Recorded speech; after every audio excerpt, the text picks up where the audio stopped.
Try na to mga kalas nga mag-adto to sa aming bridge. Kung pwede mo makaagi ang motor dito kay may nakita ta kagani nga naglatay ito sa ano, nag-agi sa hanging bridge. Oh, kana di ba?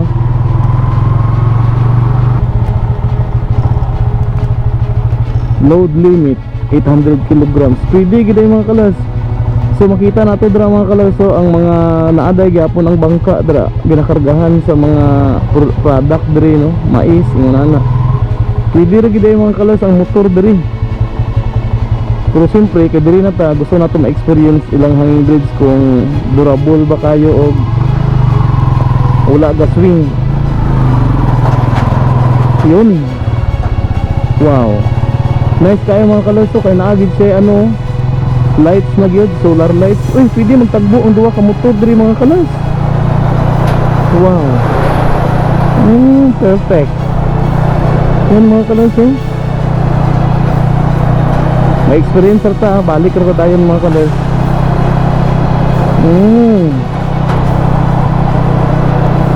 Nice kayo mga kalas yung experience. Isa gani nga purok na diri, purok bus ba na diri, purok bus no. Tanaw na to kung asa sa amin kasada nila diri nga sininto.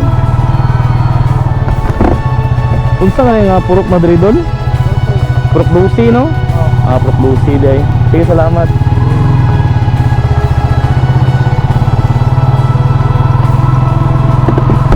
Purok busi day mga kalas. Purok bus.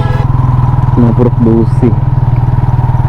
Okay, dahil mo ni dahil ng ilang ano no.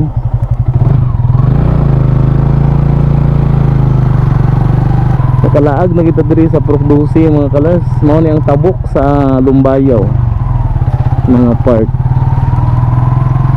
Kayusa.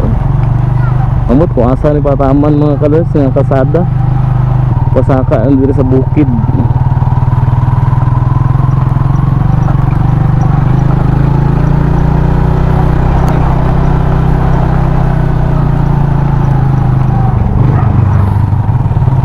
Tanaw na to kung makita o ba gyapon na tong pulangi diri. Ano, aday gyapon. Makita aday gyapon ang pulangi diri mga kalas. Oh, di ba? Pagkanindot na sa atong experience ko mga kalas, imbis nga mapanginangin lang ta, naka-experience pa ta nga makaagi diri. As in may ano dahil panaog to sa ano, sa sapa mismo. Saka daw ta diri. Kung sa inaa diri. Explore gani, explore.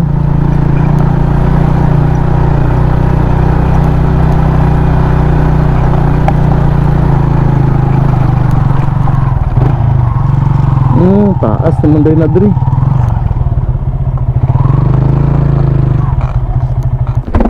So diri mga kalas. Uy. Gabuhat din sila diri mga kalas og ano no, flood control project. Butangan ko rin na diri dike mga kalas no? Na mga heavy equipment kay murag ginatapan na dang kilid sa Pulangi River. Siguro buhatan na dira og ano mga kalas no, dike. Pagkanindot ba lamang. So diri na siya mga kalas sa tabok na sa Lumbayaw mismo no, diri sa Procdusi. I'm happy no nga last time nga na pag vlog na to diri sa Pulangi sa Lumbayaw kay kamulo pa buhat og hanging bridge karon kay nakaagi na jud ta, experience na gid nato. Pwede pagid magtagbo dayang motor, luwag-luwag siya. Nagyapoy bangka dito mga kalas oh. Mga ginagamit saka ta mga kalas.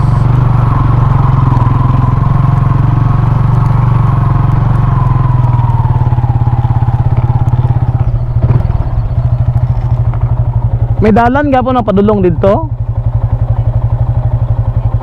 Dira oh. Dool gapon sa Pulangi. Dili ga-vlog mo gud kugod. Dili kay ga-vlog ko layo diri dapit ang hydro. Sa hydro? Pero mas pabor kung dito ka sa kasada sa highway na lang. Oh. Yari ko siya ay mamay pa ka nagplano niya. Pero dili ko sure kung maya lang kahapon ang yuta kay ulan man. Lagi. Ah, diri sa kilid ka dayo agi. Ah, 14 na diya. Ah, okay. Ah, pwede di ay. Ga-vlog mo gud ko god. Kaya tanaw na ko ba kung asa pwede maagi, dili di pwede ka agi. Layo na sa highway di ang katong hydro. Ah, dili ka basta-basta kasulod no. Sige, salamat. Try na ko. Try lang kay dugay-dugay na pud mga kalaan. Sige, sige. So, diri na ada mga colors sa puro 14. Yaga makuyawan tani. Ay puro 14 na diri. Ay mas klaro diri mga colors ang Pulangi River, oh. Base kung lisod ang dalan, ay pwede rin makaagi to skilid sa ano Pulangi. Ah, lisod gid ang dalan. Lisod ang dalan mga colors. Saka sulod ani diri. Patur man gud sa mga colors so makita ng semento diri oh, sa dam. Balik. Lagi.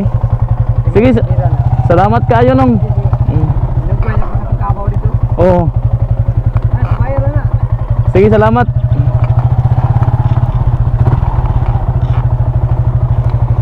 Medyo lisod gisa mga kalas. Samot pang mag-ulan ni ron.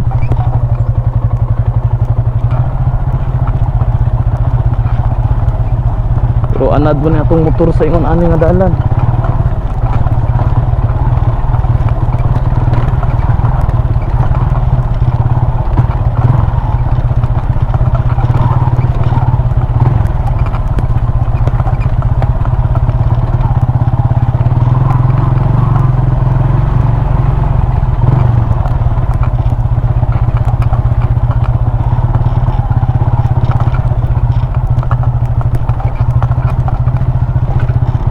Ay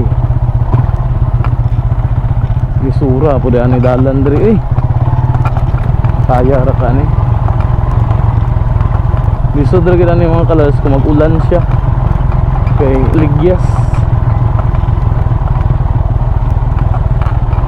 Dili ra ta magpaabot og ulan diri.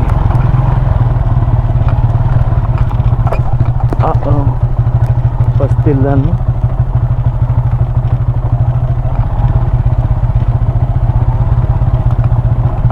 Diri man daw gaagi mga kalas ang katong mga gatrabaho sa hidro katong gina-construct ko ron andira.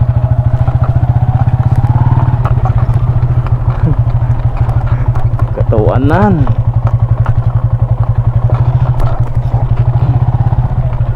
Medyo lisod gid siya.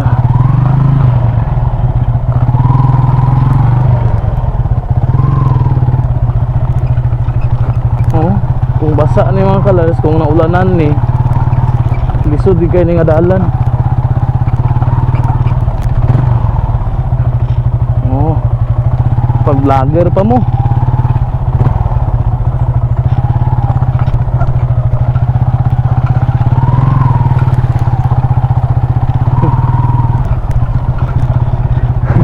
Vlogger gani no.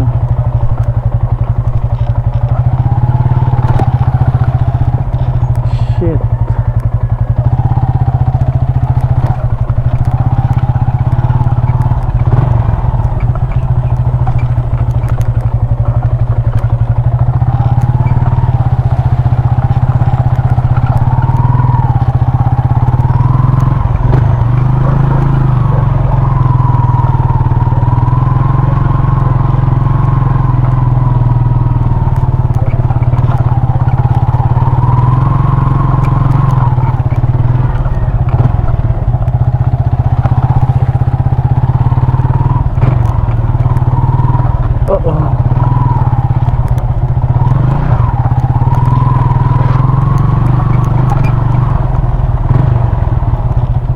Wala mo na naayo dire ka sa Adawa.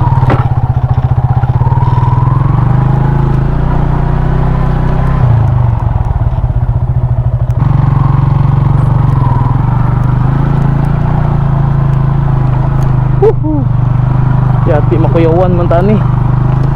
Dili ron ta muulan.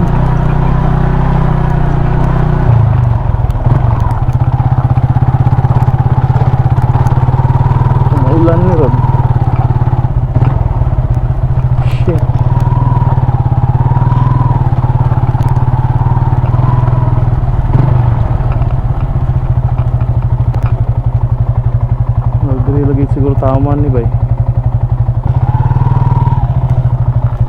Yati. Dili lisod na kayo agian oy. So bilin sa nato dire mga kalars sa atong motor. Kay namin pulangi dira oh. Mao ni siyang dalan mga kalars, lisod kayo. Baklay sa ta dire mga kalars. Vlogger gani. Doon lang guro na dire. Lisod mo gani siyang dalan mga kalars. So yat. Suungon na to ni. Tanawa gano do. Kung saan ko na to pagtabok dira, paingon dire. Di makaya. So baklay kita dire mga kalars. Tulong dire sa hydro. Ayos. Maglisod ba itong motor dito ani mga kalas. Katabok. Wala na may kasada rin na diri. Basta diri lang mga kalas sa kilid sa Pulangi. First time na ito mga kalas na ka no.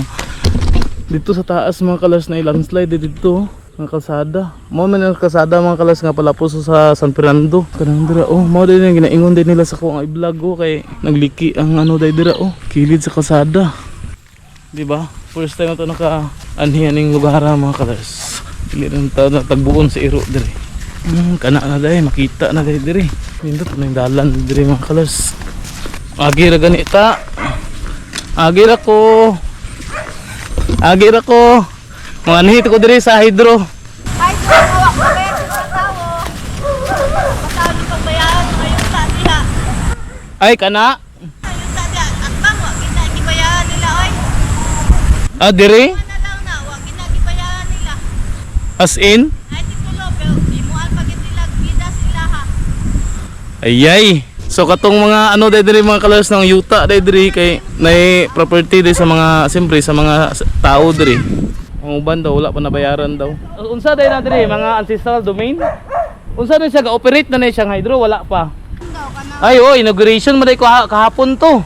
Gibiling na ako motor dito kay nagbaklay-baklay lisod man ang dalan. Oh, tanawon ta nato. So padulong ta diri mga kalas. Yaga ba? May hapon. Laglaag ko diri sa hydro nila kung sawing naong ani. Yesterday mo dito mga kalas ang ilang inauguration dito diri no.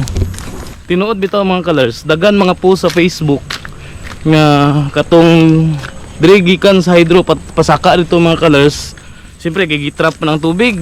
So na area gid nga musaka ang tubig. So may mga area nga gilapawan ang mga tanom. Nakita na ko to sa mga post sa Facebook nga mga mais. Una na nalapawan sa tubig.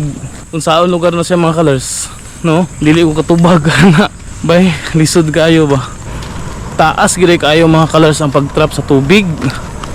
Gikan sa highway. Munaog dahi ka.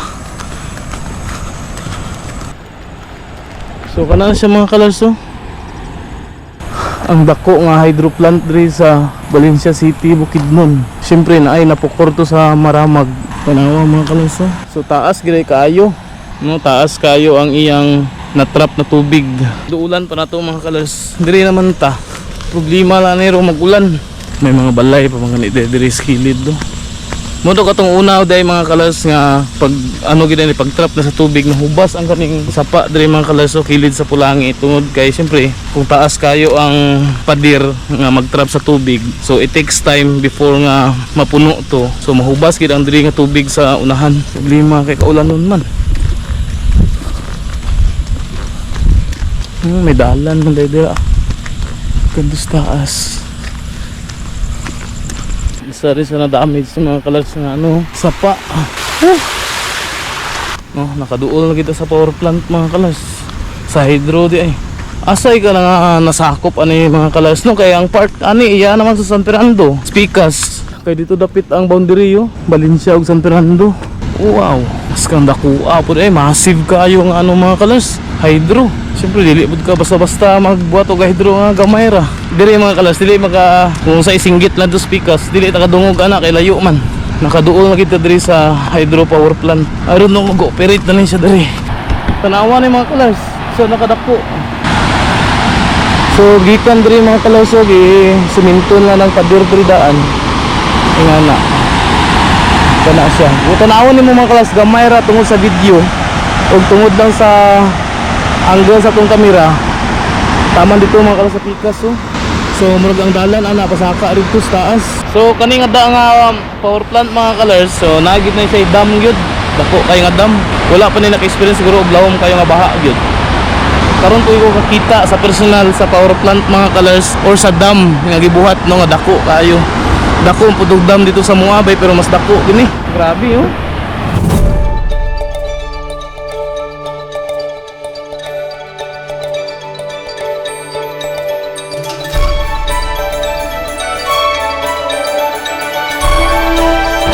Mas nindot unta siguro ni mga kalas no anhi kung tinaw ang tubig no.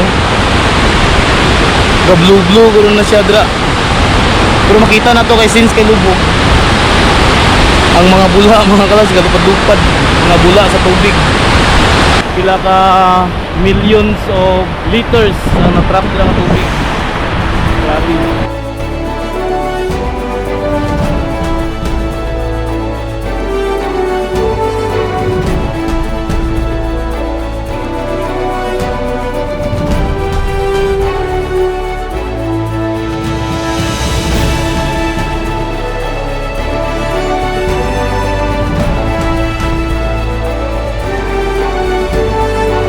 So we're done mga colors, nakapalupad na tag drone, nakita na tong aerial shot kung sa siya ka nindot gyapon siya actually. Dili man siya ingon gid nga maka ano gyud. Mao lagi na siya mga colors ang bad side mangud kasagara sa improvement mga colors sa isa ka particular nga city or uban pa kay nagi mga damages gyud no, especially ang environment, especially kato mga yuta dito sa unahan nga nangalumo sa tubig tungod gigitrap ang tubig dira. Kana gi sa mga consequences mga colors or epektuan na niya. Pero kung ako tan-awon in a positive way, siyempre na may mag-ingon na pod ka, siyempre dili man ikaw ang affected singana. Yes, of course, nakasabot ko, nakagets ko sa ano sa mga tao, pero in a positive way pod mga colors, makatabang biagyapon sa ato ang ano. Kumbaga ano ba, makatabang sa kadaghanan. Pero unta kato mga affected sa katong mga nalapawan sa tubig ang ilang ano, unta no. Even nga bisag bayaran ng unta ba, bayaran ng unta sa or private na siya nga ano ang kanang hydro. So kanal sa mga colors, wala koy sayop nga maingon kay siyempre kinsa ra gud taon ta, isa ra pud ta sa taxpayer. Pero para sa kuha, nagyapon siya nga nindot nga kadulot, especially kung mag-operate na siya. So sige ra biya reklamo nga brown out. Mo bitaw na siya karon nga naka-vlog ta diri mga colors kay brown out dito sa Valencia. So wala tay mabuhat. Mo na siya nga naglaglaag ta diri. Nanana ba? Possible in the future kung mag-operate na gid na siya nya makatabang sa paghatag og electricity diri sa siyudad sa Valencia, why not, di ba? Siyempre ang moreklamo kasagaraan na katong mga affected. So mao ra na akong concern if ever tabangan no or bayaran sa katong pero kung kinsa man ang kung iya ba na sa private or iya na sa public no nga power plant, hydro power plant. So kana sa mga colors.